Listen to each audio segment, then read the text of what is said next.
So I am borrowing my wife. So my wife is from Texas, but I'm going to borrow her migration history and start a fresh archive based on her ancestors.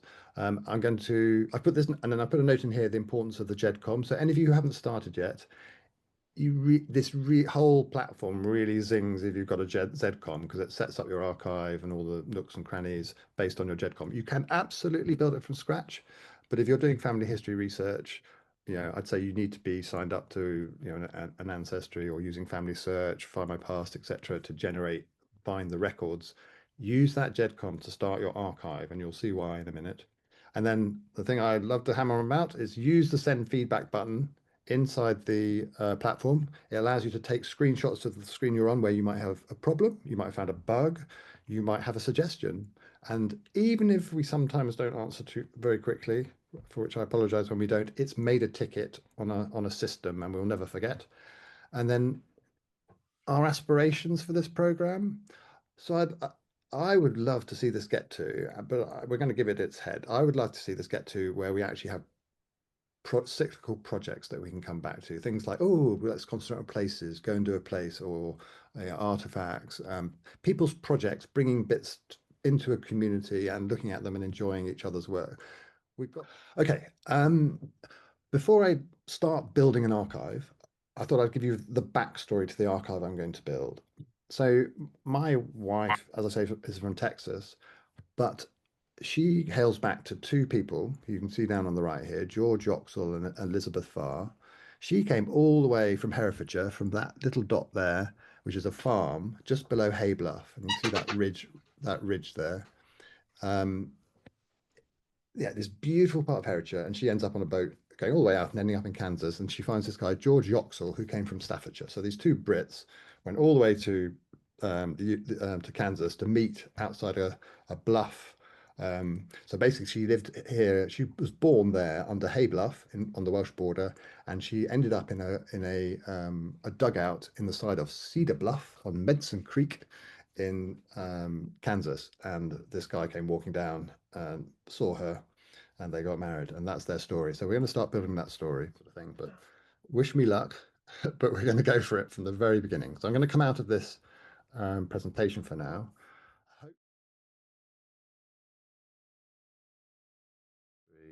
Right, so what I've done here, so I'm in my ancestry and I've literally recreated my wife's line going back to these people who lived on the Welsh border. And if I go to settings, tree settings, and I've got download GEDCOM, it's download the GEDCOM, it's PIM in the background. Actually, that's because I already have it. And now, right there, I have my GEDCOM file. So I'm all ready to go with the GEDCOM file, and that's how I got it onto the system. Let's click get started. So get started, I'm going to put my email address. I'm going to use, I hope I've got it right, sign up.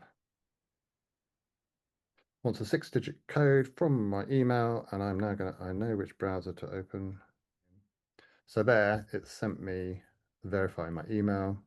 It's also sent me a code. So I could either click that verify your email, just click that button, or I could copy the code. And because I'm going between different browsers, I'm going to copy the code. See the code down there, 231592. Paste it in there, submit code. How did you hear about it? I think safely say word of mouth. Submit. That is helpful to us, actually. I could go straight into our demo archive and have a search around, or I could get straight on with creating my own. If I go explore the demo one, it then is on to give me my name. I could add an image. I won't this time. And then I'm into this demo archive. And here you can search your heart's content. You've got this gene pool assistant on the side. I'm going to click in that square to hide her away or him away. And I've set up this archive with lots of information in it. It's based on my father's side family. It's got a few demo families in there, but it's largely true, all this information. And you can just have a look around and get familiar with how an archive works. But then you must press this red button at the top, create your own archive, and off we go. So I'm going to create an archive now. It's going to be a private one, and I'm going to import a GEDCOM. So I go import GEDCOM, and it's opened that folder in downloads, and there is that Yoxall file. That's the one I took out of Ancestry. Could be out of any tree builder tool.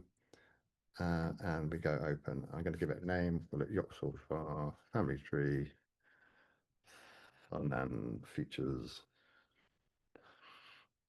Import GEDCOM. I'm going to put the name. I basing myself on, it's actually my mother-in-law, but I've changed her name. Above everyone, all the dead people are correct, and then I've made up. So there was David Rancher, I'm afraid doesn't exist. Oh, there's Clint Rancher, but you can see where my inspiration came from.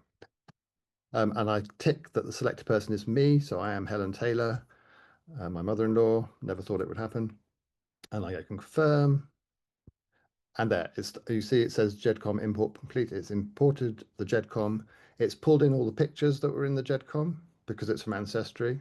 So if you have an Ancestry um, archive, it will suck in the pictures. It won't do that for other platforms, although it will in the future. In fact, it will retrospectively do that in the future. So at some point that will be available. But anyway, in this case, it has. So now I'm in um, yeah, the basic archive. And what I'm going to start by doing is giving you a tour, like an orientation tour. I'm in the home section. It's blue. And the home section has all these tabs. Basically, you have sections and tabs. So welcome tab, feed tab, tree tab, all these are tabs. And the home section is basically where it aggregates everything. So if I was to go into media, obviously I haven't gotten it at the moment, it would have well, actually, sorry, I have. It has pulled in some media from from that tree. So all the images that were on that tree, there weren't many. It's pulled them in. But anyway, that's where all the media goes. There's a welcome page. That's templated. It's me saying hello. It's giving you access to tutorial videos. But what you need to do is click edit, and we'll get into how to make articles, etc., in more detail another time. But basically, start deleting all this stuff and make it into a welcome page for the people you're going to collaborate, your family, etc. That's what this page is for. Just click discard draft, but it's there to begin with as your guide. The feed is where the last things, it's just time order, everything that's happened on the platform, so that you may have invited family in, you don't know what they're doing. You'll see what they've been up to in date order on this tab here. The tree, this is the home tree, obviously. Research, this is where articles go. So we have no articles yet. So from all sections, articles, maps, this is where maps will go that you've created within articles, or you might create them directly here. Documents. And a document is a special type of article in which you put the document. And you'll see in future sessions how powerful this is. It means you don't just literally open your document, you can give really background to it. So, for example, I have wills from the 1800s where I'll put in a little family tree of the people mentioned in the will. I'll summarize the key um, bequests made in the will. Um, so rather than leave people with this horrific looking old squiggly writing will, which does also have a transcription, you pull out the good bits. But so you can give some information around the document. So it's a document function as opposed to literally just being the document itself. Media we talked about, and then you can put media into albums, occasions where you can make basically a whole section on a specific occasion. Let's say the Queen's Jubilee, a wedding, and then artifacts, places, and then people, just list all the people so that you can access them in a different way to the tree and all the family names that are in there. So this is the home section where everything is brought together. Actually, I'm going to go. Sorry, I'm going to go into the demo archive. So you've always up here with this menu archives. That's where all your archives access is. And here you can create a new family archive or a one-place study, and they'll be listed here, and it'll show what your permission rights are in it. So I'm super admin in these. You might be invited into one and have different permissions. I can edit the name of the archive. I can set it to public or private. And there are various other features that we'll get to it another time. But if I go back into the demo archive, because I've got content here, I can show you different sections and their color coding. So this is the home section. The types of section you've got are families. Now this menu here, this is auto-generated from your GEDCOM. It shows all the families you're descended from and the order in which, the generation in which they came into your family. And note, if you invite relatives in, they will see all this relative to them with themselves at the center. And this is really important. They don't just see your view of things. they would have themselves at the, say a cousin, they would have themselves at the center, and then the family names they're descended from. And if I go into a family section, so I'll go to the Davies, you'll see now I'm in a purple section. This is the families section. So this is the Davies family surname, and all these tabs now on the blue screen, those tabs related to the home section, which is the aggregator of all content. Here, they all relate to the Davies family. So there's an overview of the Davies family that I've written. Nice overview. We're not doing article writing today specifically, but that's a special article, the overview of the Davies family. We have the tree, which will show how the home person, who in this case is actually my great-great-grandfather, so he is the home person of this archive. So it shows how he relates to the Davies family. Any articles that are tagged to the Davies family are here. Any documents, don't have any documents here actually. Any media, that I've got an album there, media and albums. And there might be occasions. So there are occasions that happen to within the Davies family. So my they celebrated Queen Victoria's Silver Jubilee, Golden Jubilee. So that's an occasion specific to the Davies family. It might have included other families, and it might be tagged to them as well. It might be tagged to the individuals who went, but it is something that happened to the Davies family, and it's tagged to the Davies family. So similarly with artifacts, those are artifacts from the Davies family, and these are key places for the Davies family. So do you see this is a bucket of stuff that's tagged into this section, this purple section, the Davies family. Okay, I'll go home again. So that's the home section with its tabs, and you've seen a purple family section and its tabs. If I go into an individual, so let's go into my great-grandfather, TP, Thomas Powell Davies, and this is green. This is a person, an individual. This is their section, their bucket of content that's tagged to them. And you'll see they have all these tabs across here. These are specific to them. So you get some different ones with different special with each individual type of section. So an individual obviously has their facts. So these are his facts. They've come in from the GEDCOM, or you can add them. The usual types in here, make custom facts. We'll do that in more detail at some point. Any documents relating to him, don't have any, but media relating to him, there he is, the old boy. Look at that. Isn't that good? Oof, fantastic. There he is in later life. Any occasions relating to him, so we've got that Silver Jubilee, any artifacts, he doesn't have any artifacts. Places, he'll definitely have the Folly Farm where he grew up. Fans, none in there, but you all know the Friends, Associate and Neighbours Convention in genealogy. That's where you can put people who aren't in the tree, so like a colleague, godson, something like that. So I'll go back to the home.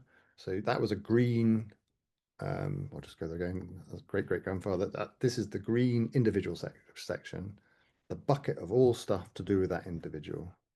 Back to the home section, the bucket of everything aggregated. Now, if I go into occasions and I open one up, an occasion itself is a bucket of information. So it has description and then all these research, etc. There might be other occasions within it. Think about a wedding and a stag weekend. They're related occasions. In this country, you might have the death of the Queen followed by the coronation. I mean, whatever. You have the ability to nest them if you want. Then you have artifacts and places. Places do nest, as some of you will know. But so that's the color of this section. That's an occasion. Let's go to artifacts. So I've opened up my grandfather's half-plate camera. It's orange, and these are all the buckets of types of information that are all tagged into and relevant to this half-plate camera. And we go home again, and we got places. And what color are places? Places are a yellowy lime, I think we would say. And again, it's a section, it's a bucket of all the information types that are being tagged into that place. So yeah, so those are the that's the structure. I hope that makes sense. That color coding, I hope is helpful. Just crucial that whenever you make a type of information, whether it be a document, a map, or whatever, you tag it to the sections you want it to appear in. You only have to make the item once. It can be an image, but it can go everywhere that it's relevant. Okay, I'm going to go back to our new fledgling archive. And I'm not going to be too ambitious. What I'm going to do today is I'm going to open the families menu. Now remember, this was generated automatically from the GEDCOM file. And I'm interested in the Yoxall and Farr, but I'm going to go Yoxall family. And here we have how my mother-in-law relates to the Yoxall family. This guy, George Yoxall, he's the guy from Staffordshire. He's going to marry Elizabeth from Herefordshire. And I'm just going to do something very simple. I'm going to go to media and I'm going to throw in a load of images to do with that family. And of course, I have prepared them earlier. So I'm going to just open a folder, highlight them all, and drag them in. Now you can see all the images are automatically tagged into that family section. So I go families, Yoxall, media. There they all are. So everything there is tagged to Yoxall family, and that's great. But now what you really want to do is go through and identify individuals and tag the individuals on top. So like this guy is John Yoxall, spouse of Elizabeth Eaton. I know she's down here. That's Elizabeth Eaton. And let's take the couple that we're interested here, George and Elizabeth. So if I go edit, it's automatically put the Yoxall tag in there, but I'm going to add Elizabeth. And as I start typing and the name appears, and I know it's Elizabeth Terza Farr. So now I've got her tagged. And then I've got George Yoxall. And I know he died in 1940, so it's that one. Update. So now those are tagged.